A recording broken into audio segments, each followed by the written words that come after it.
खरं म्हणजे आज आपल्याला अतिशय आनंद आहे की वीर शिरोमणी महाराणा प्रतापजी यांचा अश्वारूढ पुतळा हा छत्रपती संभाजीनगरमध्ये महानगरपालिकेच्या माध्यमातून उभारण्यात आला आणि रक्षा मंत्रीजींनी त्याचं अनावरण केलेलं आहे।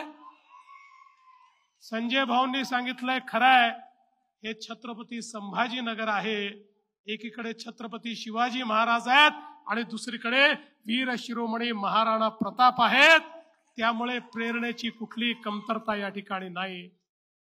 पंडित नरेंद्र मिश्र आपल्या कवितेत म्हणतात, राणा प्रताप इस भारत भूमि के मुक्ति मंत्र का गायक है, राणा प्रताप आजादी का अपराजित काल विधायक है, वह अजर अमरता का गौरव, वह मानवता का विजय तूर्य, आदर्शों का दुर्गम पथ को आलोकित करता हुआ सूर्य, राणा प्रताप की खुददारी भारत माता की पूंजी है, ये वो धरती है जहां कभी चेतक की टापे गूंजी है। अशा प्रकारे त्यांचं जे वर्णन या ठिकाणी करण्यात आलेलं आहे। खरं म्हणजे ज्यावेळी अकबर बादशाह हा या देशावर राज्य करत होता, अकबराला संपूर्ण भारत पादक्रांत करायचा होता। अकबराला हे माहिती होतं की गुजरातवर जर राज्य करायचं असेल तर राजस्थानचा मार्ग आहे, जो मोकळा झाला तर गुजरात आणि पलीकडचा सगळा भाग हा मला जिंकता येईल।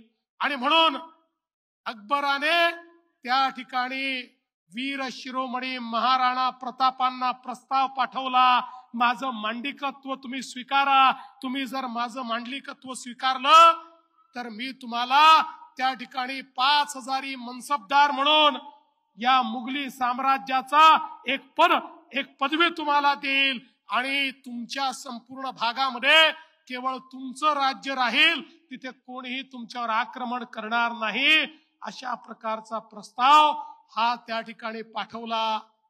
पण हे राष्ट्रभक्त होते, हे देशभक्त होते, हे महाराणा प्रताप होते। त्यांनी त्याला सांगितलं, अरे मेलो तरी बेहतर, पण तुझं मांडलिकत्व मी स्वीकारणार नाही। आणि शेवटपर्यंत महाराणा प्रताप लढत राहिले।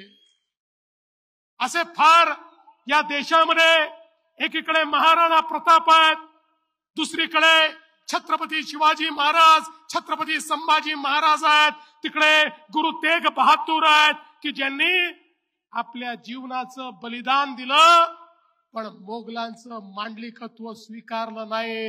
आज आम्ही या ठिकाणी खऱ्या अर्थानं स्वातंत्र्य उपभोगतो आहोत। याचं कारण त्या काळामध्ये स्वातंत्र्य काय असतं त्याचं बीजारोपण या महापुरुषांनी आमच्या रक्तामध्ये केलं आणि म्हणूनच या भारताला आम्ही स्वातंत्र्य करू शकलो।